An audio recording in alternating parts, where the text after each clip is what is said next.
За та бүхний амгалан айлтгая. За Киргизд консулыг элчин сайдын яам болгоно гэж ярьж байгаа л да. За яг элчин сайдын яам болгож болно. Монгол улсын гадаад бодлого мэдээж одоо зөв газарт үйлчилж байгаа гэж бодож байна. За гэвч одоо Киргиз улсад Монгол улсын хэдэн иргэн ажиллаж амьдарч байгаа юм бэ? Бид Бразилийн элчин сайдын яамыг 28 Монголын иргэн амьдарч байна, ажиллаж байна гэж татан болгож байсан саяхан. За гадаад худалдааны хувьд бол экспорт импорт нь $600 мянган гэж байгаа. Энэ бол ерөөс 2 вагоны л мөнгө. Киргизийг бол мэднэ. Эсвэл хөл нуур дээр зөндөөл очиж байсан. Дотоодын нийт бүтээгдэхүүн бол нэг хүн догт дотоодын нийт бүтээгдэхүүний хэмжээ маш бага. Хөгжлийн хувьд нэлээд хоцрогдсон. За түүх уламжлалыг яриад байх шиг байна. Түүх уламжлалыг би ярьж өгье. Түүх уламжлалын хувьд бол 1771 онд Оросын албаны улсын дээр ижил мөрнөөс нэг 160 мянган монголчууд нүүж Тэнгэр уулын хаяанд ирээд Манжийн дарлалд одоо ер нь бол хавчлалт бодлогонд шахагдаад нэг хэдэн хүн нүүж очиж тэр Исэлхүр нууран дээр амьдарч байгаа. Монгол угсаа гарвалтай. Гэхдээ шашин одоо соёл байхгүй. Харин шашинд орсон нэг 10,000 гаруй монголчууд байгаа. Энэ ямар асуудал Киргизд олгож гарч ирвэ гэвэл энэ 2012 онд зам тээврийн дэд сайдад бидний хүсэлт тавиад байсан. Энэ туурхийн агаарын тээврийн нислэгтэй холбоотой юм л да. Энэ нислэгийг Оросын улбаны улсын элстэй хотод дамжин өнгөрүүлэхээр буулгая гэж маш олон удаа хүсэлт тавьсан. Тухай зам тээврийн яамныхан энэ Киргизийн тэр Манас гэдэг онгоцны буудлаар дамжуулах нисгэхээр ийм л зүйл хийж гсэн юм л да. Тэгээ одоо энэ гадаад бодлогын Монгол улсын гадаад бодлого ер нь хаагур яваад байна.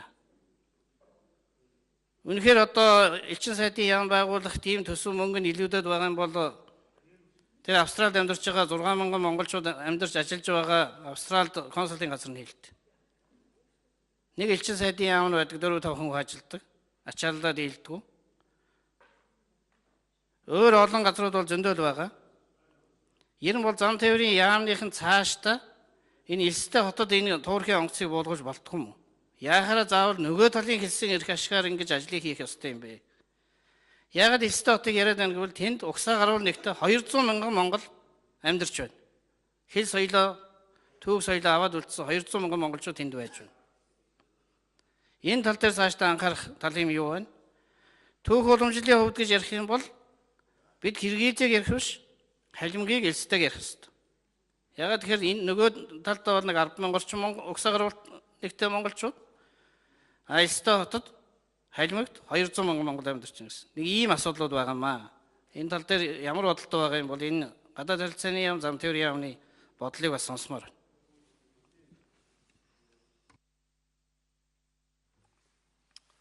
За 80 дугаар микрофон. Даваас Сүрэндрэг хариулъя. За Батнасан гишүүний асуултанд хариулъя. За Киргиз хэдэн хүн амьдарч байна вэ гэлээ. Яг элчин сайдын яамныхаа хүмүүстэй нэлээд 45 хүн амьдарч байна. За жилд ойролцоогоор нэг 500 монгол иргэн 17 оны статистикээр харилцсан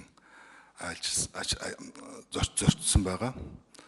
За Киргизд ягаад элчин сайдын яамны статусаа ингэж яхахлаар нэг ийм л ялгаа байгаа. Ерхий консулын газраас элчин сайдын яам нээхээр Монгол улсаа Киргизд бүрэн эрхтэй төлөөлөх тийм эрх нэгдэж байгаа.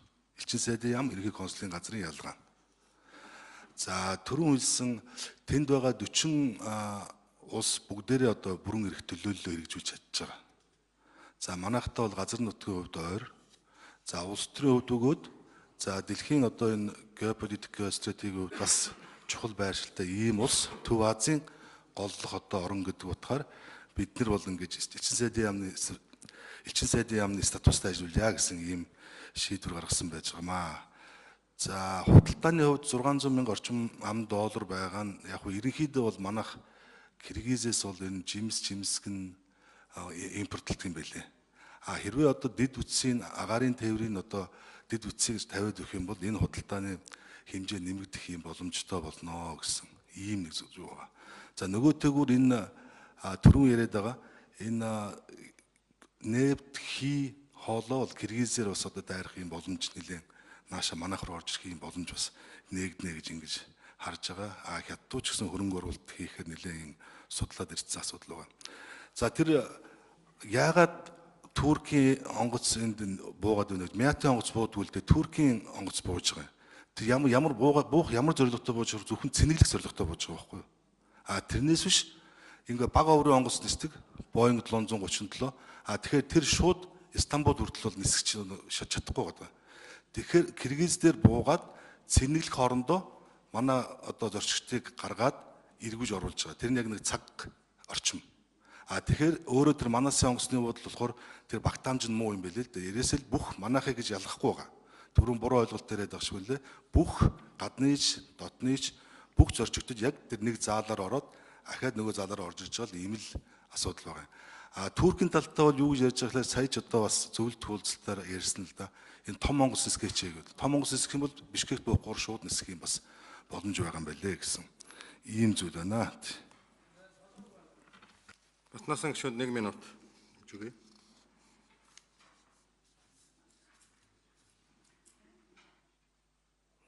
Тэр Киргизээс жимс импортлно гэж бодлоо хэлээд хэрэггүй л дээ. Нэг хатаасан жимс байдаг тэрний импорт. Зүгээр өөрөө бол жимсний орно л доо. Ямар ч тээвэрлэх боломжгүй болчиход байгаа. Зүгээр агаарын тээврийн хувьд би одоо өнөөдөр юу ярьж байгаа гэхээр бид нар аялал жуулчлалыг хөгжүүлнэ гэж маш их ярьж байгаа шүү дээ. Давсран дараа. Киргизээс хэдэн жуулч ирэх вэ? Хэрвээ халимагт байгаа 200 мянган орчим угсаа гаруй нэгтэй монголчууд байгаа юм чи хэдэн жуулч ирэх вэ гэдэг талаар сайн бодож тэр Туркийн агаарын тээвэр нисэж байгааг ойлгож байгаа. Зөвхөн нэг цаг гаруй монголчууд нисээд очдог, буулгаад уцаагаа гаргадаг, сүнг савыг онгочоод тэгээд л уцаагаа суулгадаг шүү дээ. Гол нь зүгээр аялал жуулчлал гэж ярьж байгаа монголчууд эдийн засгийн бас эдийн засгийн солонгорлыг гэж ярьж байгаа энэ үед бол элстэй тэр хэрвээ буулгах юм бол манад ирэх жуулчдын тоо бол эрс нэмэгдэх юм аа. Энэ тооцооллыг бас та бүхэн бас сайн хийгээрэй л гэдэг. Оюун дэрэгш.